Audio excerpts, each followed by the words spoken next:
Okay, students, after study about the Planck's quantum theory, black body radiation, photoelectric effect, finally we reach to our topic, that is Bohr's model of atom. Today in this video, we are discuss about Bohr's model of atom and its limitation.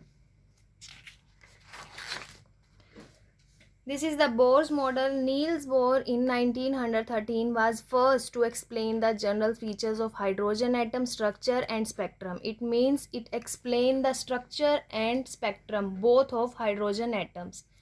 What are the postulates of Bohr model? First is the electron in the hydrogen atom move around nucleus in circular path with fixed radius and energy.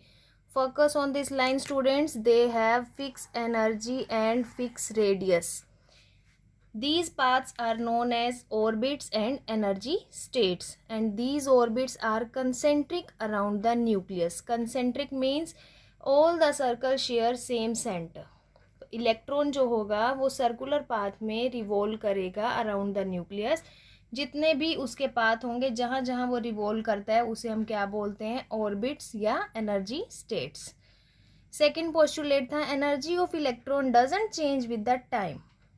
Electron हमारा lower shell to higher move कर रहा है, means excite हो रहा है, या higher shell to lower में आ रहा है, यानी डी एक्साइटेशन फेस है. कोई भी फेस होगा, इलेक्ट्रॉन की एनर्जी जो है वो टाइम के साथ चेंज नहीं होगी. Third postulate is Bohr frequency rule. It means frequency of the radiation whether it is absorb और emitted depends upon this rule, that is mu is equal to delta E upon h. Delta E means energy of final level minus energy of initial level, and here is H. The value of H is constant.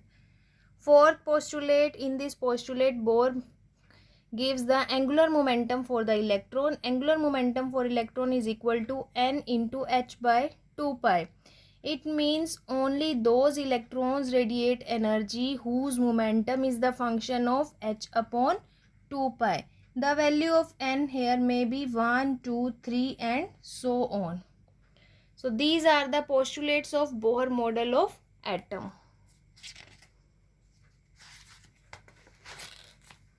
Now radius and energy of hydrogen atom.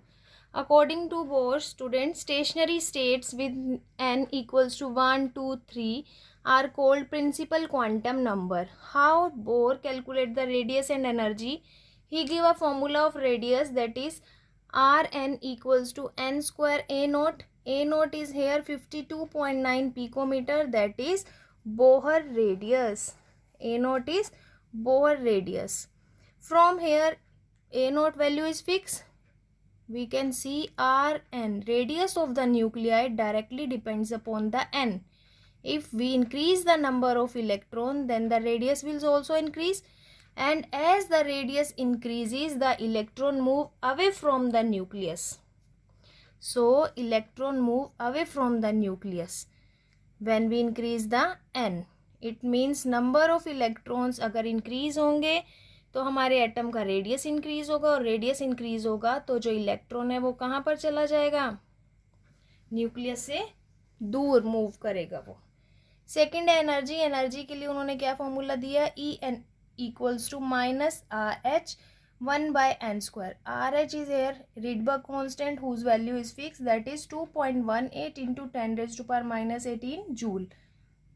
N is the number of electron which may be 1, 2, 3. So by this equation we can calculate the energy of different states. If we have to calculate the energy of first state, N is number of state. First state means ground state. So we put the value of the N here is 1 and RH value is this fixed. So energy of the ground state is minus 2.18 into 10 raised to power minus 18 joule. Student, focus on that point. This is the ground state of hydrogen atom. But hydrogen is a positive ion, then why its energy has negative sign? This is an important question. Let's know this. Why energy of hydrogen atom has a negative sign? Hydrogen तो positive ion है, तो उसकी energy पे negative sign क्यों आया?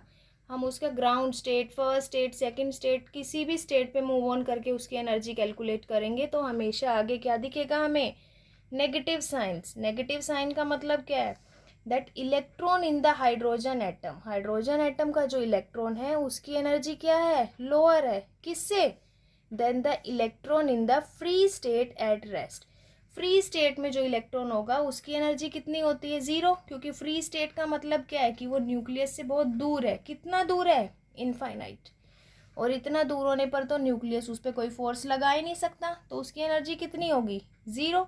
तो उस free state में जो रेस्ट में पड़ा हुआ इलेक्ट्रॉन है उसकी एनर्जी ज़ीरो है, और उससे कम एनर्जी किसकी है, हाइड्रोजन एटम के इलेक्ट्रॉन की। ज़ीरो से अगर हम कम की तरफ मूव करते हैं तो स्टूडेंट कौन सा साइन आता है, negative. Therefore, when electron moves from infinity to nucleus, its energy decrease and get negative sign.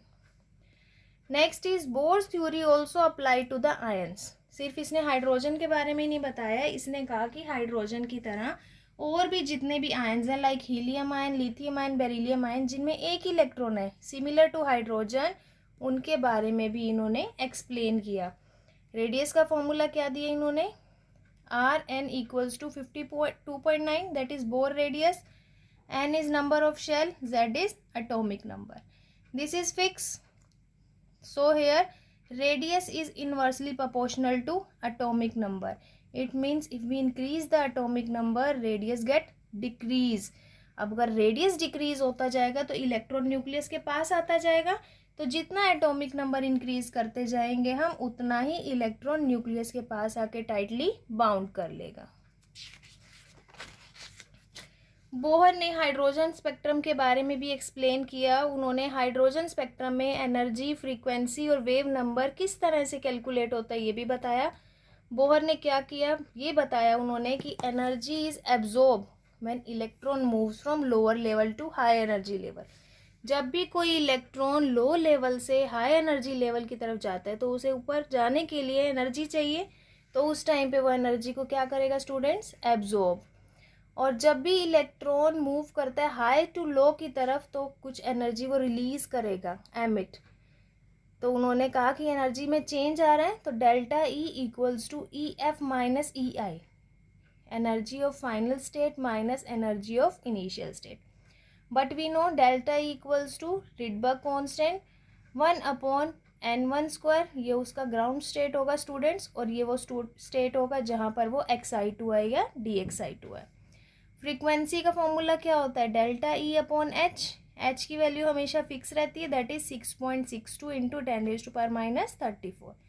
यहाँ से मैंने न्यू यानी फ्रीक्वेंसी कैलकुलेट कर ली।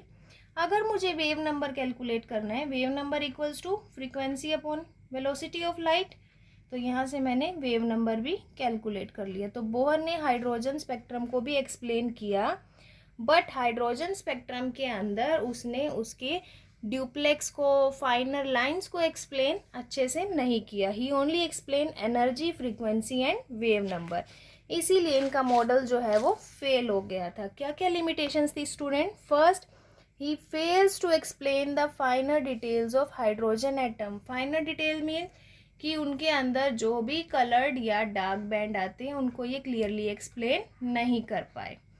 he fails to explain the spectrum of other elements. Hydrogen के अलावा जितने भी दूसरे एलिमेंट्स हैं उनका स्पेक्ट्रम ये एक्सप्लेन नहीं कर पाए। he also can't explain Zeeman and Stark effect. उन्होंने जीमन और स्टार्क इफेक्ट को भी एक्सप्लेन नहीं किया। Now you can think here that what is Zeeman effect and what is Stark effect. Zeeman effect, when the splitting of the lines when radiating atoms are subjected to strong magnetic field, कि अगर मैंने किसी भी element के atoms को strong magnetic field में रख दिया तो उसकी लाइंस कैसे स्प्लिट होंगी, और अगर उसको मैंने स्ट्रॉन्ग इलेक्ट्रिक फील्ड में रख दिया तो उनकी स्प्लिटिंग कैसी होगी। तो ना इन्होंने जीमन इफेक्ट बताया, ना ही इन्होंने Stark effect. Lastly he also can't explain the ability of the atoms to form molecule by chemical bonds. इन्होंने ये भी नहीं एक्सप्लेन किया था कि किस तरह से केमिकल बॉन्ड की हेल्प से कोई एटम मॉलिक्यूल बनाता है। So by this video I think you can understand the concept of the Bohr model of atom and its limitation. Now in next video we can move on towards quantum mechanism, dual nature, and Heisenberg uncertainty principle. Thank you.